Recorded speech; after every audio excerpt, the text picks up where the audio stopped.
infrastructure. Because this looks like a legal thing. Okay. So what I want to do is ask you, first of all, how you got involved with Charlie Fuqua? Right, Charlie Fuqua, yeah, And okay. Fuqua And myself. Because that's where we first started, see, Charlie Fuqua.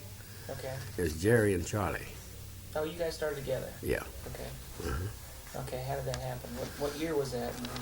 Well, that was in 1930. Charlie Fuqua and myself, we were a team over a radio station in Indianapolis, WKBF. They had a Deke and Hoppy get along in there. What are they? Well, Deke and Hoppy Jones, Ivory Watson and Hoppy Jones were with the Riff Brothers.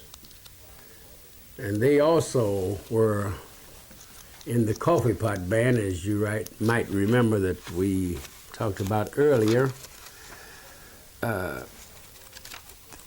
They played and danced. And they had an act called the Riff Brothers, which was composed of Mifflin Campbell, Deke Watson, Orville Jones, and Slim Green. Most people used to call him Slim Green. What a guy. What a guy. So then the four of you guys got together. And they disbanded in 1930, early part of 1933 in Cincinnati, WLW. And Charlie Fuqua and myself were touring with the Whitman Sisters Review, and we were in Cleveland, and we picked up Ivory Watson, Deke, and we formed the three of us as the Gate Brothers. And the change again, we went to the King, Jack, and Jester.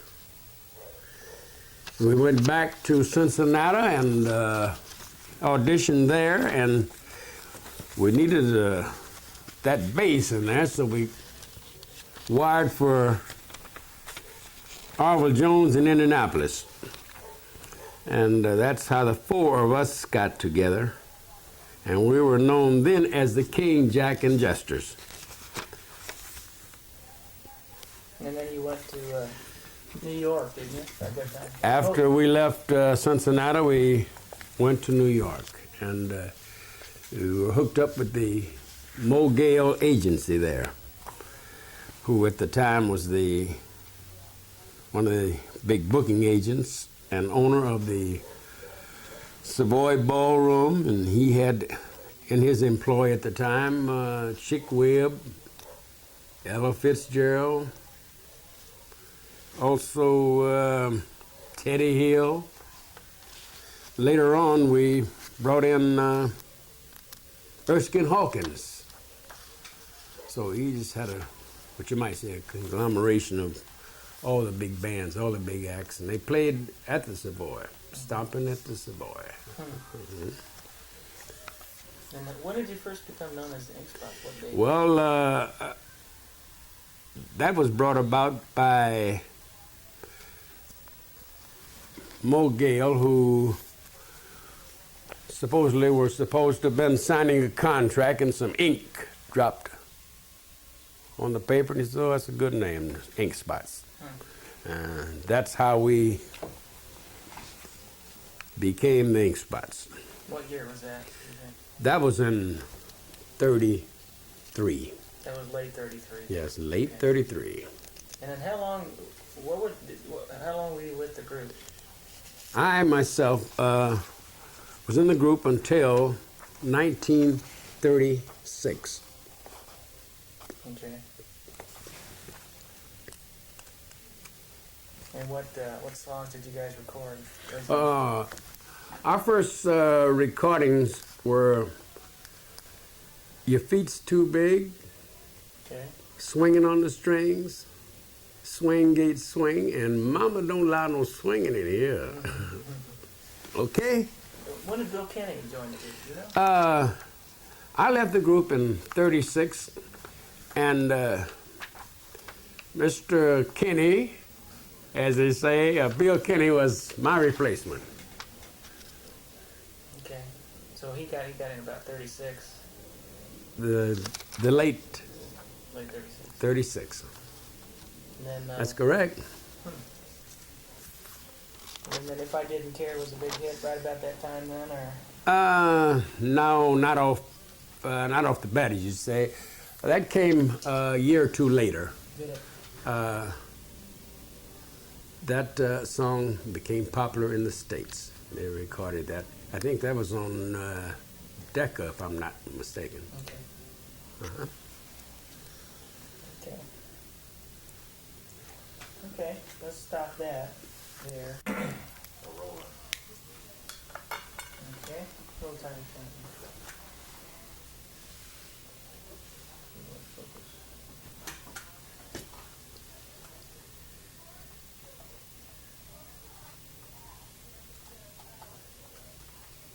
Okay, Mr. Jerry Daniels. Good evening. How you doing today? Fine, and you, sir? Doing fine, thanks. How did you get started in playing and stuff? What was it like back in those days when you first started out? Oh, when I first started, it was the ukulele craze. I used to like Cliff Edwards, Jiminy Crickets, and there was a guy used to play all instruments. I'm trying to remember his name. Banjos, guitars, and everything. Was it Eddie? Oh, heck, Eddie. Anyway, he used to make all the shots, the movie shots back here. And he just intrigued me by playing. And then most people were playing It Ain't Gonna Rain No More. Mm-hmm. And my dad bought me a Sears Roebuck ukulele, little banjo out of the catalog. I think everybody had a Sears Roebuck catalog back there for whatever purpose. And I started playing then. I didn't even know how to tune the box up, so there was several girls around that knew how to tune my box for me so I can play, you know.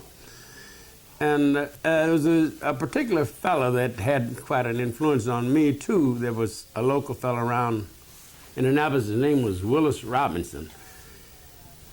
He used to sit on a bridge, which was about, maybe, I'll say about 100 yards from my house. Old Canal Bridge, you know.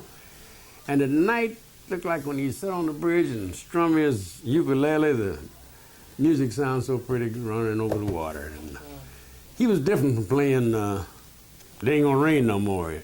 He had a very melodic sound, and I said, if I could ever play like that, oh boy. And that's how I started. And I said, well, man, what are you playing there? He said, you got to make a C like this, you know. And he'd cup his fingers, and I'd imitate him, and finally, the sound just developed. There it was. How did you get hooked up now with, when did you start performing in groups like that? Was your first band the Riff Brothers, or was that the Percolator Puppies or something like that? Or? Percolator Puppies was a group of fellows that played coffee pots. How old were you when? Oh, I was about 16.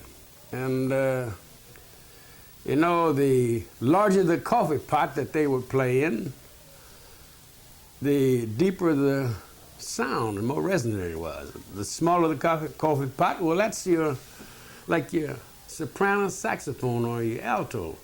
The larger, your tenor, see? So they had a whole rhythm section. They sounded like McKinney's Cotton Pickers. If anybody don't know what I'm talking about, that's Don Redmond and his bunch back out there. See, the McKinney's Cotton Pickers. And could they swing? So let's get a little tighter shot.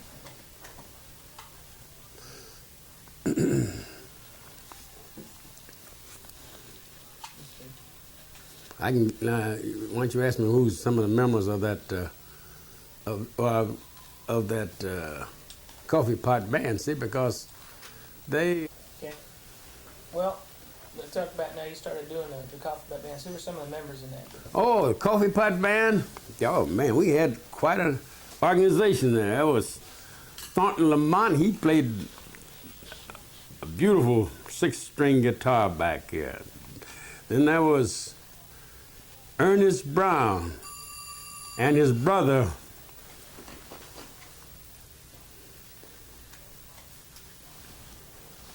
Go ahead. And his brother, Walter Brown. Then we had a Robert Mayles. It sounds almost like a Capone gang member. We used to call him the Weasel. Robert Mayles. He played on the coffee pots. Then we carried also some dancers. There was Slim Green, Marion Miller. Incidentally, Marion Miller is the title of that Count Basie hit, Taps Miller. And Ralph Brown. Those were the dancers we carried along. We'd go up and down the streets of Indianapolis and play on street corners, and people would fill them coffee pots up, man, with all kind of loot. Like 3 coins in the fountain, they'd fill the coffee pots up with the coins, you know. How much would you make them? Oh, no telling. It was how the crowd felt that night. And sometimes we'd block traffic in the streets of Indianapolis. What was it like back in Indianapolis? Oh, boy, Indianapolis was a thriving community at the time. In fact, it was, you talk about Vegas, Indianapolis was Vegas. Everything was wide open, wide open. Cities to stay open late at night and stuff like that. Stay open. I don't believe that most of the establishments even had keys. I don't believe they did. I know that the surrounding neighborhoods, people in the houses never had keys. If they did, all keys were the same anyhow. We call them pass keys. Yeah. So you were with the percolator puppies and you did that for a while, and then you got hooked up with Charlie, is that right? Yes, Charlie. I got together with Charlie. Charlie lived on one side of the canal, and I lived on the other.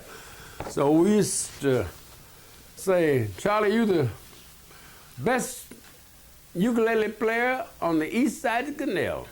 They said, Jerry, you the best ukulele player on the west side of the canal.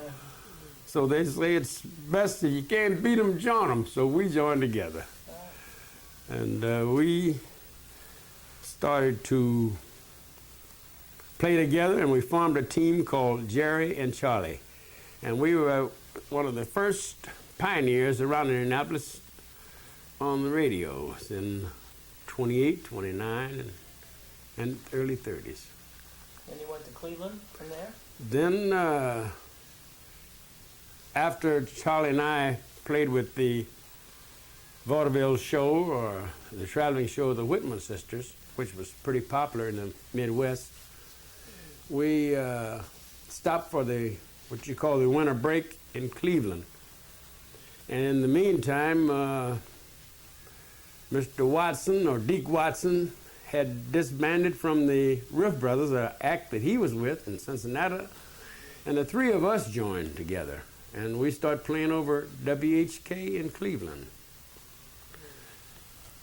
And from there, we went back, we auditioned, of course, and went back to WLW, which at the time was the largest radio station in the world. 500,000 watts. You hear that? What'd you say? Very little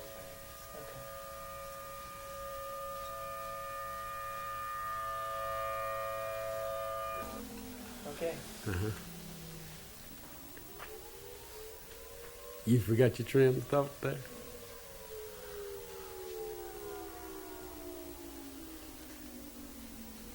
It'll probably stop now. Yeah, you're in Cleveland with Deke White, so you just met him? Is that you?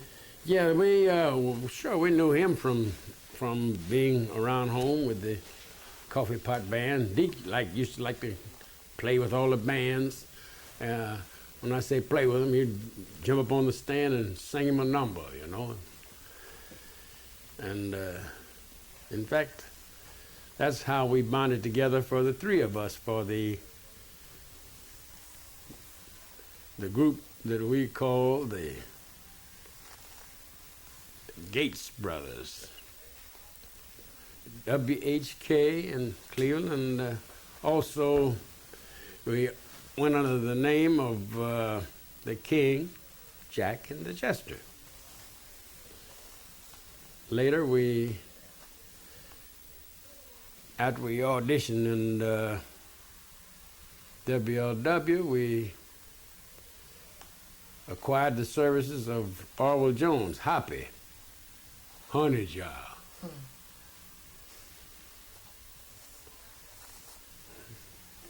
And then what happened after that? You went from Cleveland, you went on to Cincinnati. And Cincinnati, you went to... Cincinnati, then we left Cincinnati after we done a stint there for about 9 months, so we went to New York, where we auditioned with the Mo Gale Management Operation. And that's where we first became the Ink Spots, for the simple reason Paul Whiteman had a group called the King's Jesters, which later people knew as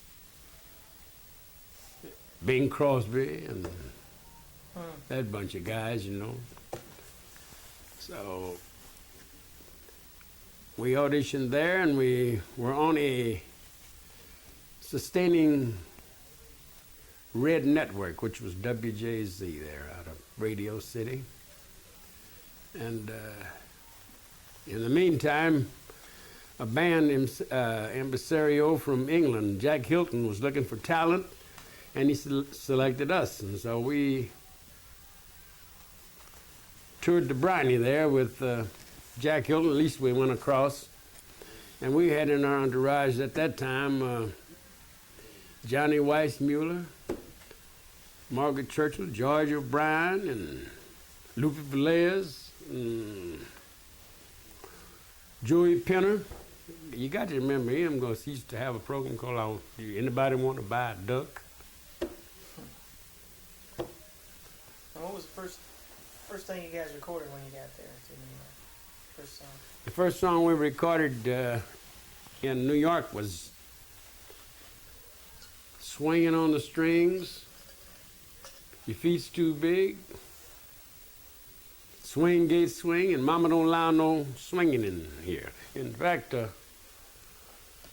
Swinging on the Strings and Swing Gate Swing was one of my original creations at the time. Oh, was it really? Mm-hmm. So were those pretty good sellers? Did you sell a lot of records with them?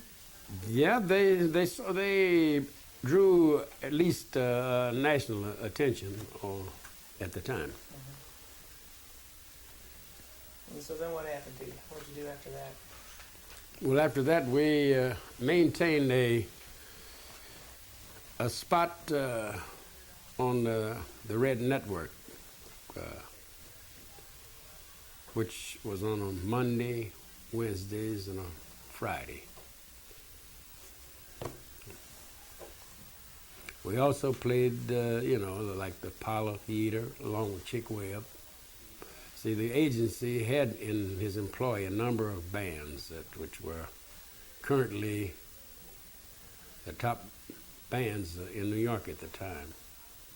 I could go on to name like Willie Bryan, Teddy Hill. Of course, Chick Webb was the big band at the time. What was it like back then in New York? What was the street life like? Oh, man. Drop me off in Harlem. That was the expression, you know. If you can make it there, you can make it anywhere, you know. So it's quite a show place. That was the mecca of all show business. Everybody wanted to. If you got to New York and could make it there, you didn't have to, you could go any place in the country and play. That was considered tops. And you guys made it there. Oh yeah, we made it. You're right. Have any humorous stories? I think you used to show me a picture of Ella Fitzgerald when she was about 16 or something. Stan, did you do something? Ella, oh man, Ella Fitzgerald. She was signed by the Mo Gale Agency also. Ella wanted to be a dancer. She was always jumping up and down. I don't think she wanted to do too much singing then, but she had sort of a little crick in her voice. It was just different from everybody else, and it really was a smooth sound. Nobody could swing like the lady. She really could go. Was she pretty young then when you were there? Oh yay! Let's not talk about age, because Ella, I think Ella and I about a day or two apart or something like that. How you know? Yeah, we're about. If I'm not mistaken, I believe I may be a year her senior. So what happened then? You guys, I mean, was the band getting along okay then, and that kind of stuff? You pretty much. Yeah, well, we weren't blood brothers, but we got along fine. You making money? Oh yeah, we made as it was at that time. I'll say a small amount of change. And so what happened in 33? You got there, and then I think for the 3 years that you're in the band, you recorded those songs. You played Yes. some movies, didn't you? We made a movie with our first experience with the films was with Translux. Back in those days, they called them shorts, and it was entitled "What a Business." It was the up and coming new stars, and they also introduced new songs like.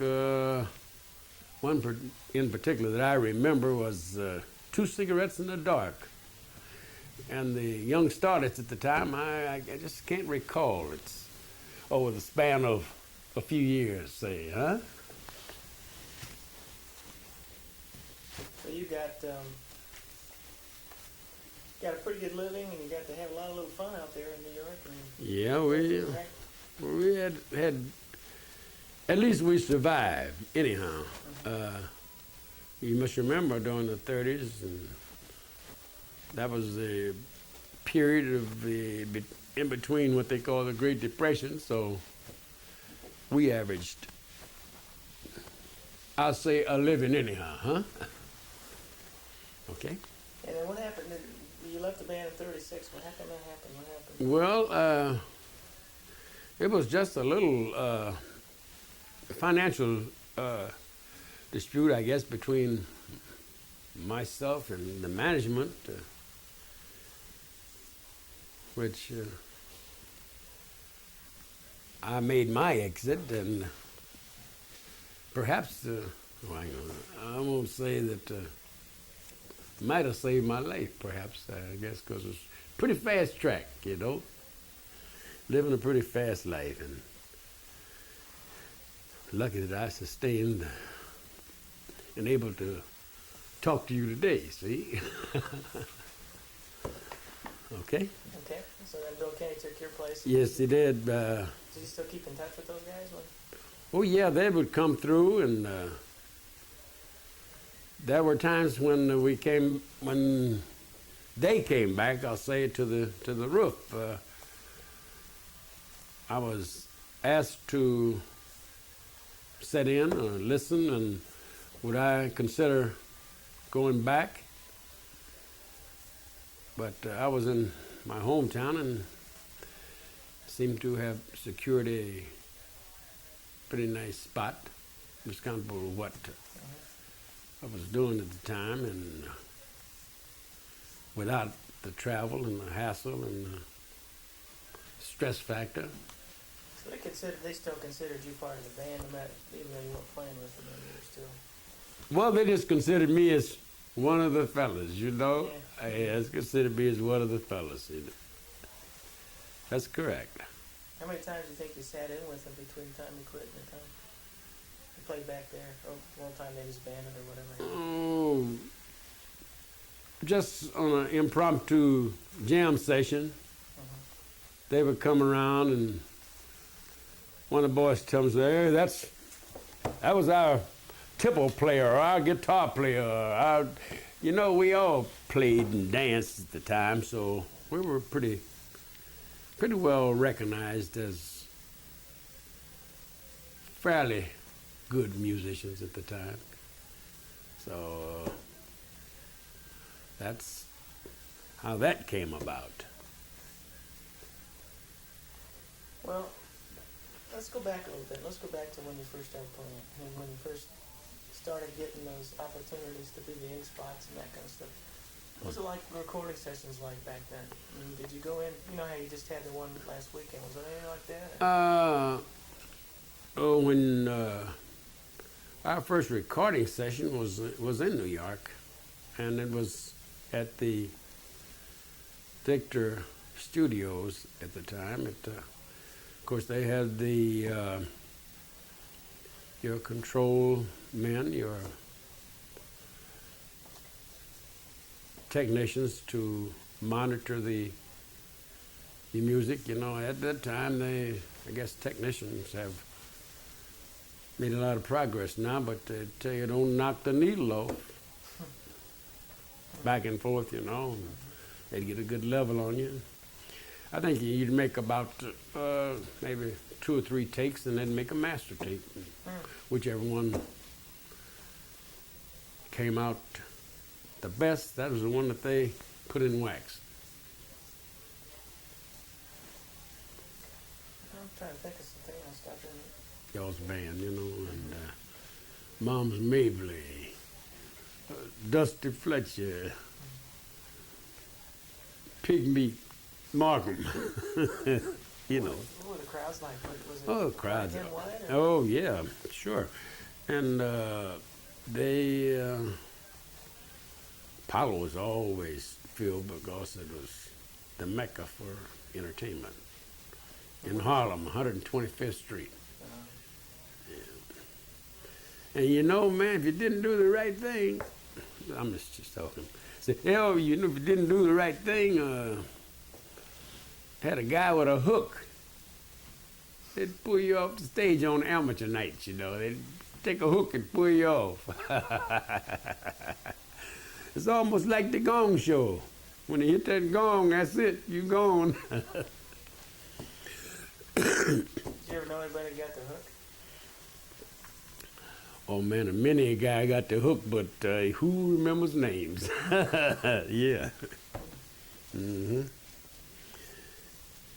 Who remembers names? So when you played down there, you probably did Pete's Too Big and that kind of stuff. How long did you have to play in those days? Per set. You mean per set? Mm-hmm. One set there, your numbers ran about 2.5 to 3 minutes per song, and your stage presentation, your act was about 10 to 15 minutes long, because it was like a variety show. You had your chorus line, your comics, your act, some more acts, your dancers, your specialty acts, and that was it. What were the girls like back then? Oh man, let's not talk about the ladies now. They were beautiful, man. I know you like the Rockettes, the Gay Foster girls, and yeah, and then Apollo Course was something else. Did you ever meet any monsters or anything along the way? If I met them, I wouldn't have known them anyhow. I wouldn't have known them. 30 years, 30 something. Well, anything else do you think would be kind of neat to talk about, or stop that? We played Scotland, all of England, Nottingham, Liverpool, Manchester, Birmingham, England, you know. And in fact, there was we probably played the Beatles' hometown before they was even born. So maybe for their mamas and papas, huh? So that's the way that goes. And we played the Palladium in London. Had a chance to see Princess Street, walk up and down Princess Street, the West End of London, which was quite a section of town. Charing Cross, and don't forget about the fish and chips. That's one of the main staples over there. So that's it.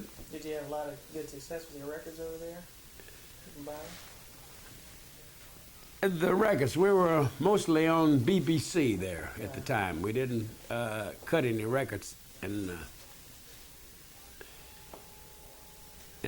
England at the time, but we were playing along with, we did some stage shows with Coleman Hawkins, and that was the greatest saxophone player of his day at the time. Coleman Hawkins, body and soul. What you say? Did you take a ship over there, cruise ship? Yeah, we took the, we went over on the Ile de France, French boat. That was quite an experience. We encountered one of those September gales out there, waves about 30, 40 feet, you know, rocking one side. But on a French boat, with every meal, you got a big bottle of that red wine, man. So you didn't notice the pitch of the ship because you were also pitching from the vino.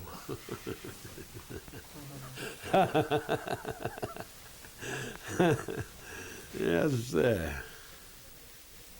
That's pretty neat. Mm-hmm.